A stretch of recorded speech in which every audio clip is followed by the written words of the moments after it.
এই যে পটল আলু আর হলো যে নদীর পাবদা মাছ আর এই যে ট্যাংরা মাছ, এই সবজি দিয়ে এটা পাক হবে আজকে অন্যরকম সুস্বাদ।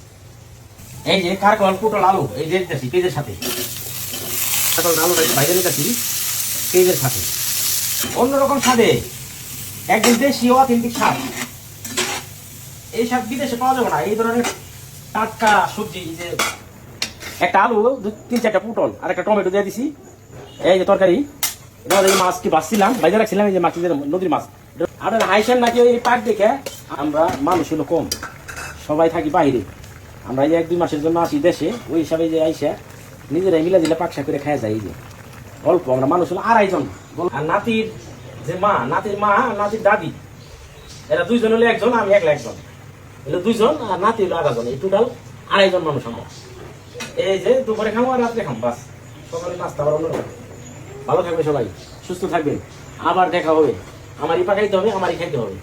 সবাই একই কথা কয়, দেশে এত নানান কিছু পাকায় খাও, আমরা ওগুলি দেখি না চোখে। দেশে আসবা, এইভাবে আমাকে পাকায় পাকায় খাওয়াইবে। ভালো থাকবেন, দোয়া করবেন আমার জন্য। আসসালামু আলাইকুম।